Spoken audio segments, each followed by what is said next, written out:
Well, hello, Stu. How are you? I'm wonderful, Glenn. You said it's Friday. It is Friday. It's good news. Yeah, it is. Oof, I don't know how people just do it, because I hear some people work more than 15 hours a week. Not at difficult jobs like ours. Right. Right. Yeah. Okay. Thank you for putting it into perspective. Come on. Let's make sure we're known as the heroes here. No, come on. We do work longer than 15 hours a week, sometimes 17. Anyway, here's the thing that I want to talk about. I want to talk about the DOE, the Department of Education, and what happened yesterday, and how good it is. By the way, Karen Bass, she announced yesterday that they have a budget deficit that predated the Palisades fire, and it's all in education. Now, this is Los Angeles. Los Angeles, they had just a short $1 billion shortfall for the education budget in Los Angeles. $1 billion. And they're not the only city that is going through this massive shortfall for education in Colorado. Now, what jumps to mind to me aren't those both sanctuary cities where they're just piling in new citizens that just need to be protected and screwing everybody else? So yesterday, Donald Trump, thank you, President Trump, signed an executive order to pretty much start to dismantle the Department of Education. And everybody is going mad. They're going crazy. They're just going to leave poor children behind. How far behind? How can they fall farther behind? How could they fall farther behind? They can't read. Well, I shouldn't say that. Some graduates of high school and college can read at a third grade level. So I don't mean to besmirch the educational system in our country. How could you possibly leave them further behind? You can't. Since the Department of Education got involved, we have degraded our educational system year after year after year. It has gotten worse and worse and worse. And look, do you hear me complain about the Department of Defense? Okay, yeah, well, don't answer that. Yes, you do. Constantly, yeah. Okay, yeah. All right. Okay. You don't need to rub it in. Here, let me rephrase that. Here's what I say about the Department of Defense. There is waste like crazy in the Department of Defense. There is also, I am sure, dirty things going on with these, in the industrial complex, the defense industrial complex. I know there's deals being made. There's things that are so far over budget that don't even work. We all know that. But you have not heard me say, we just got to shut this thing down. Now, why? Because I love war? No, because it's, I think, the only thing our federal government does that we're still number one at. Okay? I look at the Department of Defense and go, well, I don't want this in private hands, okay? Because I don't want private armies. I think that's a really bad idea. So that's one reason. Two, when you look at the Department of Defense, we are the best in the world. Yes, we are spending way too much money, but at least we're the best in the world. Look at our Department of Education. We're one of the worst in the world. And yet we're spending like we're the best in the world.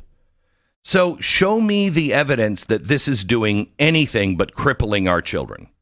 And, and they say, well, it's all local control. It is all local control. And I guess you're right. I mean, COVID, those were all local decisions pushed by the teachers' unions and the Department of Education. And what did the Department of Education? You make your own decisions. Of course, you're not going to get any money if you do that. So that's not letting the states and the local communities decide. That is saying, oh, you do whatever you want.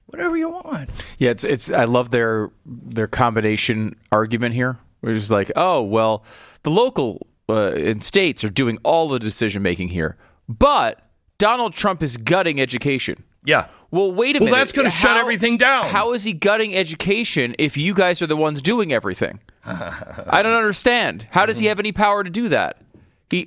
Of course, he does have tons of power to do that because the Department of Education does have massive influence on these decisions and these structures. Massive influence. You know, I read to you one of the founding documents, Section 103, Stu. Of course, you know Section 103. It's my favorite section, yeah. Of the federal-state relationship with the Department of Education. Section 103, as outlined in the Department of Education Organization Act that was passed by Congress. Yeah, I know. Why are you? Okay, I'm sorry. Okay. You're saying that for other people. I was talking down to people who don't spend a full 12 hours a week, right? You know, worrying about this stuff. So, in that, it says the intention of the Congress in the establishment of the Department. Now, this is the law that established the Department of Education. The intention of the Congress in establishing the Department of Education is to protect the rights of state and local governments and public and private educational institutions in the areas of educational policies and administration of programs, and to strengthen and improve the control of such governments and institutions over their own educational programs and policies. That's just the first half. Is that what our Department of Education is doing? Because that's the stated intent of Congress. If they were doing that, I don't think I'd have a problem with it. I mean, I still wouldn't want the feds involved in it, but if you were saying, no, hands off, this is a local decision, stay away, they'll make the decision, I wouldn't have a problem with it. But that's not what they're doing. No. Okay. The second part of it is the establishment of the Department of Education shall not, you remember we getting lectured between shall not and may not. Mm-hmm. Shall not is legal for never, ever, ever, ever. Okay. The establishment of the Department of Education shall not increase the authority of the federal government over education or diminish the responsibility for education, which is reserved to the states and the local school systems and to other instrumentalities of the states. That's not what our Department of Education does. They are so far off their original charter as passed by Congress. I am not an attorney. I would suggest that we take it to court and just shut the whole damn thing down. Take it to the Supreme Court. They're not doing that. They're not doing any of that. They're not doing that. And by the way, every liberal, I mean, ask Elizabeth Warren if you just passed a bill right now and said, you know what, we're going to reform the Department of Education instead. We're going to have it do these things. All be for it. And you give that description? No, they wouldn't do it. None of them would vote for it. But if you said, okay, we're not going to abolish, we're going to just reform, we're still going to spend all the money, they would be all for it because they would see it as an opportunity to dig their claws in even deeper on the local and state level. That's why they're freaking out. Did you, by the way, see the rally that was held in Tempe, Arizona yesterday with Bernie Sanders and AOC? 11,000 people show up for those two? I did hear they were on tour. Is this... yeah, the Fight Oligarchy tour. Yeah.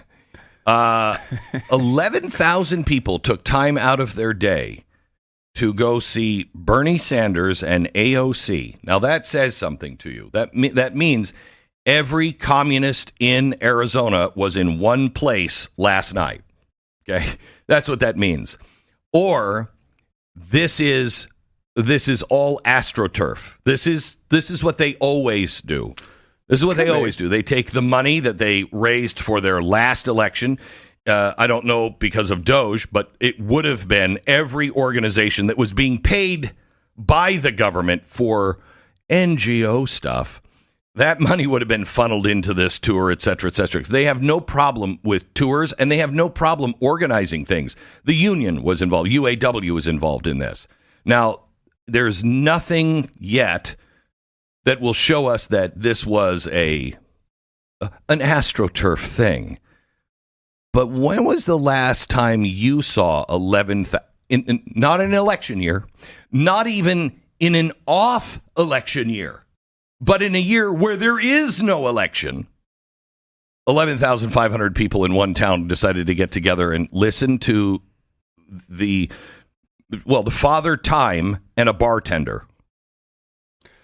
It's interesting. It's an interesting point. I can't think of any examples, so Right. I don't have a great piece of evidence to push back on you. But I do feel like this is the place where the energy is on the left, right? It is the far left is, I think, energized. This is who the left, Right. That's why I said every communist in the area was in that. I think it's bigger than just, we would joke about 11,000 communists. I think this is really who they are. I mean, remember, they're winning 47, 48% of the vote. And I think a good chunk of that vote really adores this approach from AOC. They want socialism. Burning Teslas in the streets and all of that. That's the worst news I've heard. That's the worst news I've heard. I hope you're right, because an AstroTurf effort is those things always exist. Always exist. But this is radical. If this is who they are, and you are this upset at the destruction, not even the destruction, the cutting in half the size of the Department of Education, when there is no evidence that this, give me the evidence that it works. Give me any evidence that this works. It doesn't. They complain about it all the time. All the time. We have to pour more money into it. Here's an idea. Let's stop with this bad idea and try something new. Because you've been saying that my entire life. Since I was in grade school, you've been saying, the education system just doesn't work. We need to pour more federal money into it. And now we pay more for each student than anyone in the world by far. And we've gone from the top 5 to what are we, 49th now in the world? Did you hear that Harvard is now offering remedial math? Harvard. I swear to you, at this point, I could have gone to Harvard, and halfway through my first freshman year, they would have said, "Professor, here, you just take the chalk. Go ahead. I don't even get it." I mean, that's how low the standards are to get into Harvard. Remedial math. Wow. It seems to be working. And if anybody cares about your kids and your grandkids, and everybody does. Everybody was worried about, what about the kids? What about the kids? What about the kids? Yes. Tell me about the kids. Show me the evidence that this has worked at all. Show me the evidence that as the teachers' unions have grown in strength, that it has helped our children. I know it has helped the teachers' unions. I don't even know if it has helped the actual teachers, but it hasn't helped our kids. As you grow the size of the federal government, we spend more and more and more money on each pupil. Show me where it has gotten better. I mean, other than the beautiful palaces that we're building called schools today. My God, Saddam Hussein would come and go, "I'm embarrassed at that building. I couldn't send my kids to that. That's like a palace." And the education system, they're coming out and they're not able to read.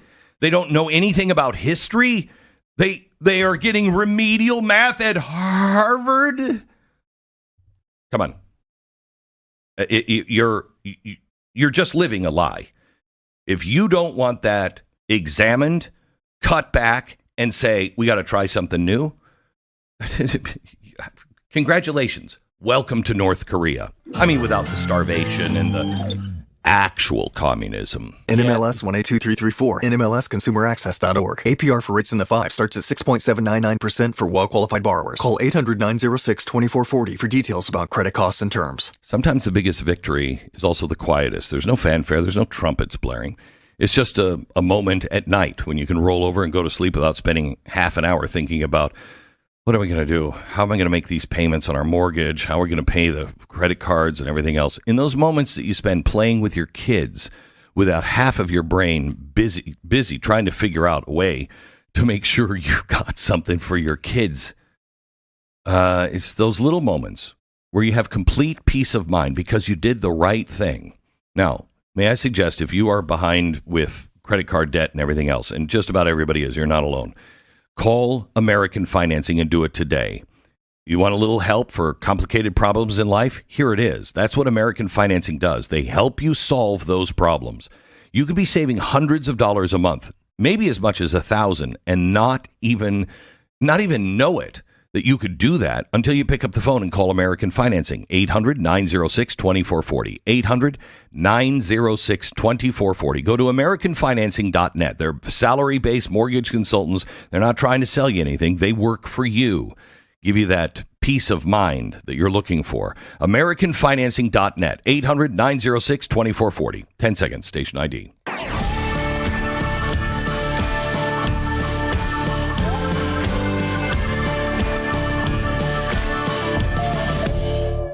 So I had a conversation with Liz Truss. She's the former prime minister of Great Britain. And wow, she had a lot to say. How much time do I have here? Okay, I'm gonna play. Well, let me just give you this. Here's the former Prime Minister of England talking about the Canadian Prime Minister. Cut 10, please. I think it is extraordinary that Mark Carney has become the Prime Minister of Canada. He did a terrible job in Britain of the governorship of the Bank of England. He created a lot of the problems that blew up on my watch and that I got blamed for were actually created by him. He backed Labour in the election and Rachel Reeves's policies, which are leading the country to bankruptcy. So why on earth the Liberal Party of Canada has selected this man, I have no idea. And I think it is illegitimate that this guy has never been elected as a member of Parliament in Canada. I'm utterly puzzled, and the Canadians. I'm not going to tell the Canadians how to vote. Obviously, I want the Conservatives to be elected in Canada, but I think it's Justin Trudeau has pursued a lot of the same policies that Europe has been pursuing. And America has raced ahead of us. Back at the turn of the millennium, the average Brit was catching up with the average American in terms of income per head. Wow. We are now $34,000 a year behind. We are poorer than Mississippi, which is the poorest American state. And the same is true. The same is true of France and Germany, and to some extent of Canada, because they pursued all of these woke policies. High taxes, high spending, not using their natural resources. And Justin Trudeau was the architect of that. And of course, Mark Carney has been the advocate of these policies. So I don't know what is going on in Canada, but in the same way as I think people in Britain need to wake up to what the real threat to our country is, I think they need to wake up in Canada.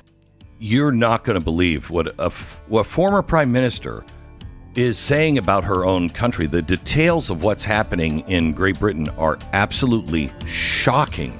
I mean, I thought that was amazing. Poorer than Mississippi? The United Kingdom is poorer than Mississippi? When did that happen? Oh, I know. When liberals and fake conservatives are in charge. Glenn Beck.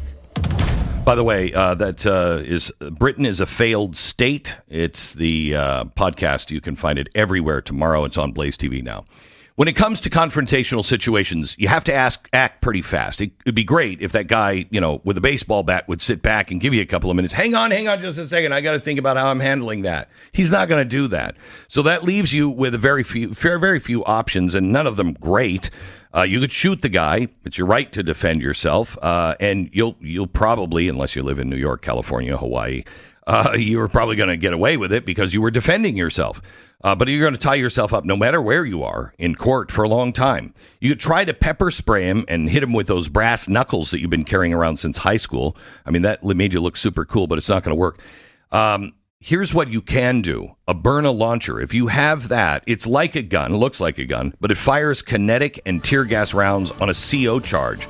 Now, it's not going to kill the guy, but that tear gas will stop him in his tracks up to 60 feet away for 40 minutes. I'll take what she's having, please. Byrna, BYRNA.com/Glenn. Byrna.com/Glenn. Get 10% off now. Become a Blaze Unlimited subscriber now. Get issue 2 of Frontier Magazine. Go to blazemedia.com/unlimited. Get $40 off with a code GLENN500.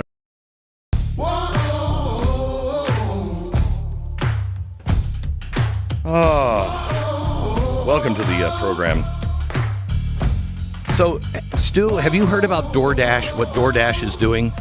Now Heard about DoorDash. I'm best friends with about 14 delivery drivers. Yeah, they're at my house all the time. All the time. The three of them came to Thanksgiving last year. All the time. Yeah. All the time. But DoorDash is now allowing customers, try this out for size, to take out a loan for meals. Listen to this. Buy now, pay later firm, Klarna. This one is landing and partnering up with DoorDash. In the coming months, customers will be able to use Klarna services to purchase groceries, retail, and a Dash Pass annual plan. And customers will have the option to pay for their purchases in full in 4 equal installments or defer payments to a more convenient time. Here, shares right now of DoorDash up by 1.5%. That sounds like a really bad idea. Now, I mean, is that which is this? Is this show how bad and how much trouble everybody is in, which doesn't really make sense to me? Then don't DoorDash, okay? Yeah, it's not the cheapest way to eat. It's not the cheapest way to eat. Mm-hmm. But does it show how bad the economy is or how lazy, I think it's a combination of how lazy we've become, how we just don't want to nor know really how to cook anymore. And then this company going, I know how we can get richer. Your meal over 4 easy payments? That's the craziest thing I've ever heard. The answer to your question, of course, is yes. Yes. All of the things you just described is a big part of it. It is. Now, I mean, like, because I've seen that option when you pay for stuff online, Klarna, which I guess I've never used it, but you can, I guess, just divide whatever payment you're making into 4 easy installments, which is not, I mean, I guess that much different than putting it on a credit card or, something like that if you're not paying it off every month. And I think, I don't know what the fees are and everything else. It's just a weird, that's supposed to be that's a purchase you have the money for.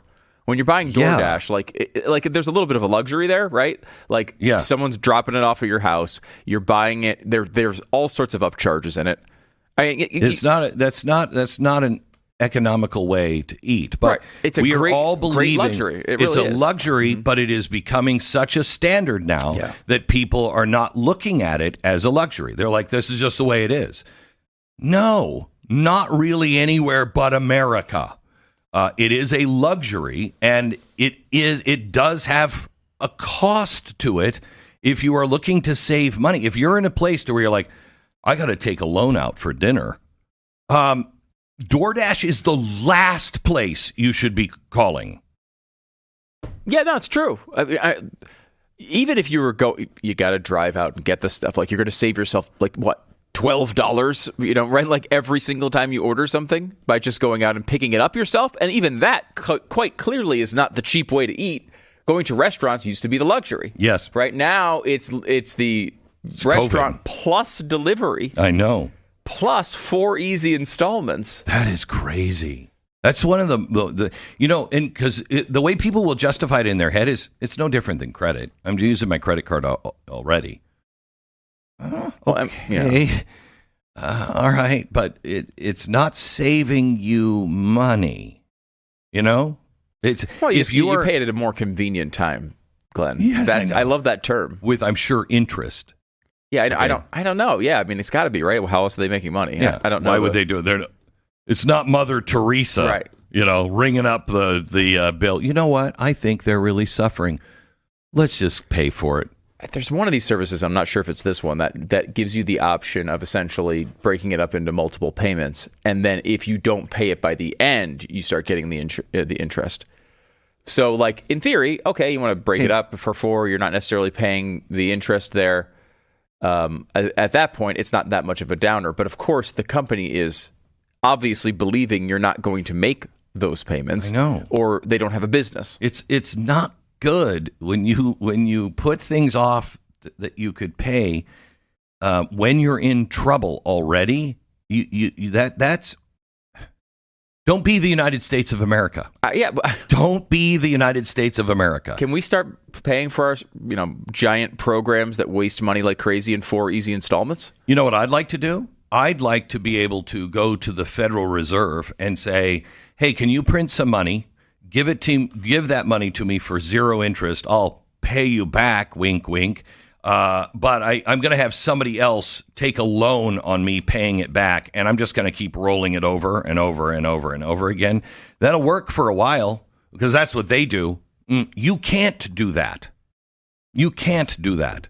With people who are already looking at their credit cards, I just don't know what this says about us yet, other than maybe we've lost our minds, because it is not good for people who can't afford it. If I know, I grew up in an era where my parents were the first to have credit cards. Okay, there were no such thing as credit cards. My parents, who were in the 50s and 60s and 70s, they were the first ones to have credit cards. And they thought, this is great. We can buy what we want. And I remember, we lived in Mount Lake Terrace, Washington, so that must have been 1970. So I'm 6. And I remember my parents giving us the lecture and cutting their credit cards up in front of us and putting them in the fireplace. That was the attitude I remember about credit cards. Yes. And it's interesting how that changes over generations, because I remember, I don't know if you know this, Glenn, but the radio industry, earlier in your career specifically, does not pay very well. And in fact, actually, it still doesn't. Yeah, I mean, for some it does. But others don't. Not the greatest industry for that. And when I started, I remember paying essentially for the beginning of my career with credit card convenience checks.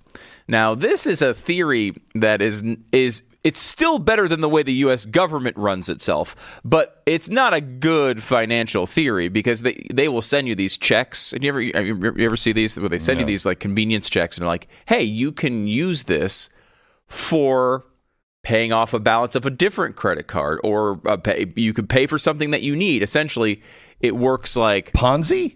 Is this your scheme? It's a good scheme. I used it like that because I would use one credit card convenience check to pay off another credit card. I was doing all sorts of crazy stuff. I mean, I really should have gone immediately into government work with this philosophy. It was great. You could have been the Secretary of the Treasury. Right. Yeah, absolutely.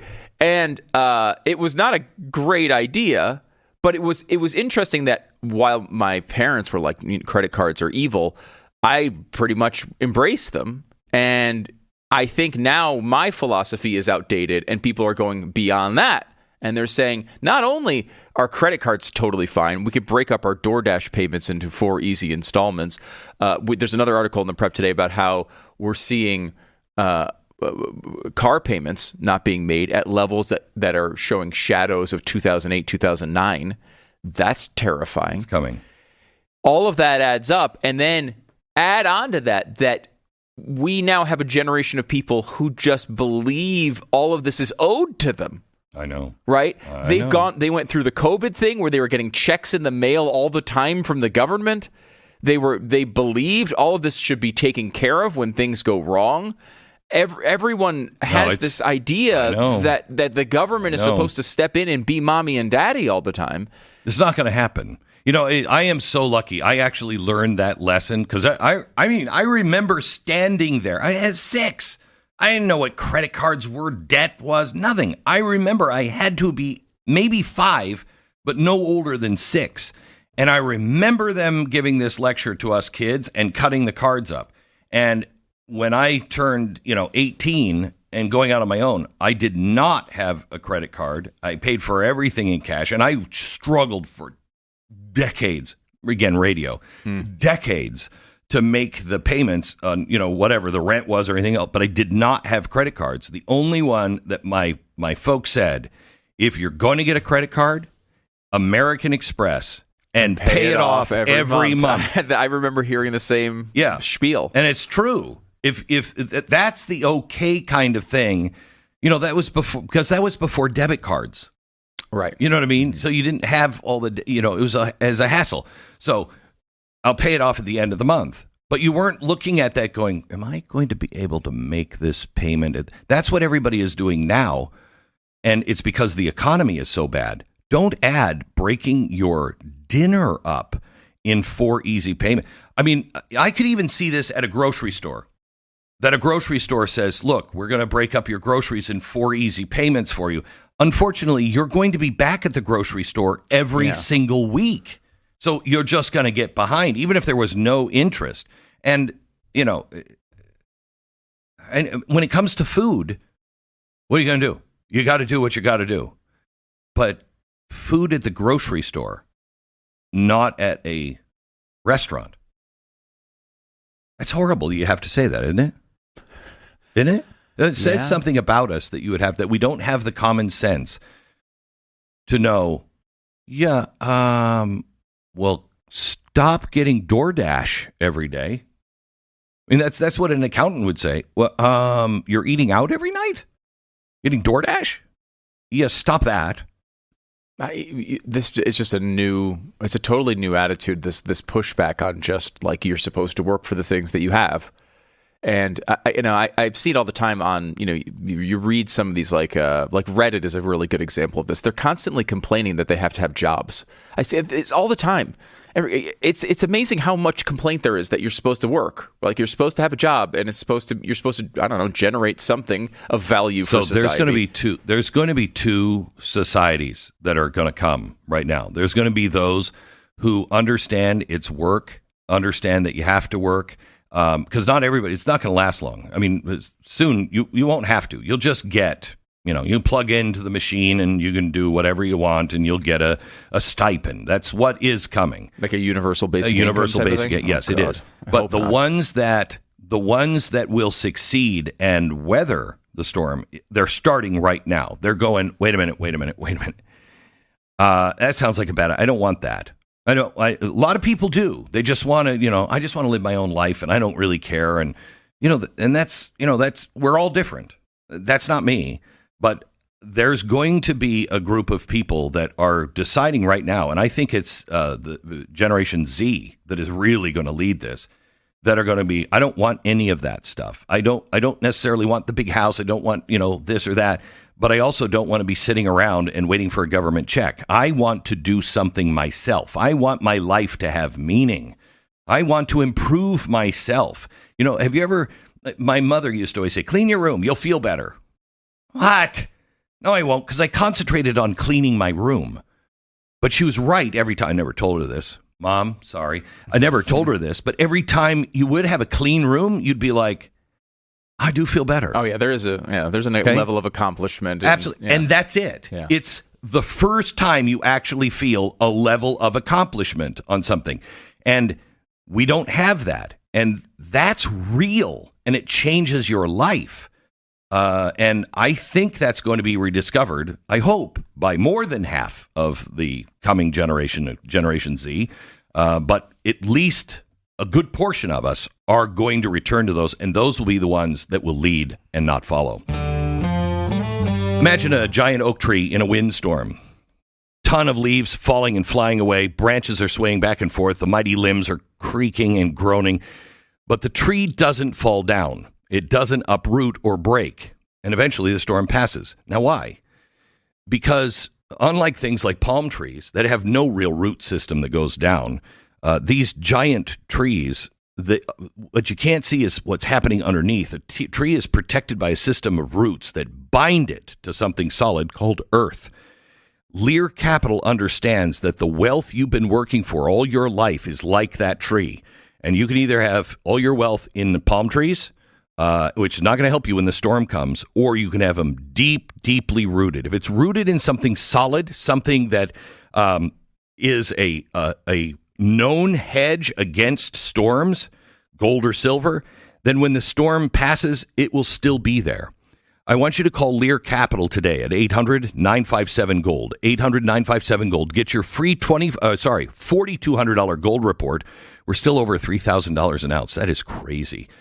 Call 800-957-GOLD, 800-957-GOLD. Also, you can find out how to get your $15,000 in free gold or silver with qualifying purchase just by calling 800-957-GOLD. Plant that tree deeply today. Lear Capital, 800-957-GOLD. This is Glenn Beck.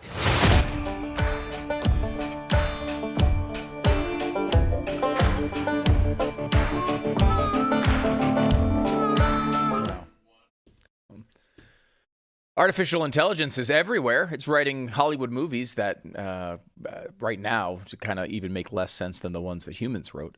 It's generating deep fake videos of politicians saying insane things. If you ask our own Glenn Beck, it's probably going to enslave us all at some point right around the corner. I have to tell you, I've got something on Grok. Grok is going crazy on JFK. The stuff coming out of Grok right now is terrifying. Terrifying. Well, we gotta get into off the rails. So another thing that's terrifying is AI being used for house stealing. This is already something that scammers were using. Now they're implementing AI to create fake identities and transfer your home title. And they don't even have to step foot on your property. They can be in another country doing this.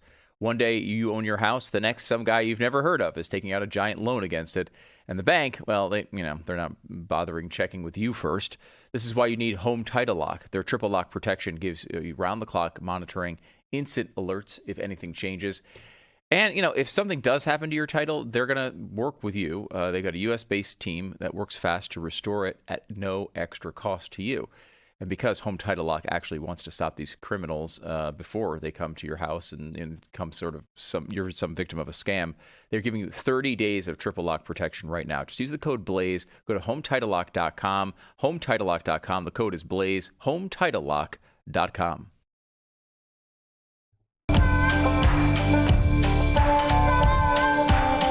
It's a really interesting thing. We were talking about what people are going to do and how th're going to live, and we split or return to who we are. Here's Chuck Schumer yesterday talking about mobilizing people. Listen to what he says. We are mobilizing in New York. We have people going to the Republican districts and going after these Republicans who are voting for this and forcing them to either change their vote or face the consequences.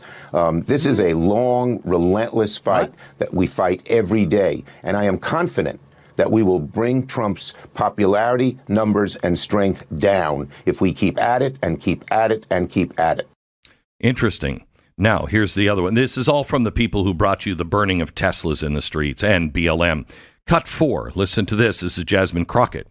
On March 29th, it's my birthday. And all I want to see happen on my birthday is for Elon to be taken down. Yes, the things that we're fighting for, we are fighting for our country. We're fighting for democracy. We're fighting for our freedoms. And when I say fighting, I'm saying that figuratively. Obviously, everything that I am promoting is nonviolent.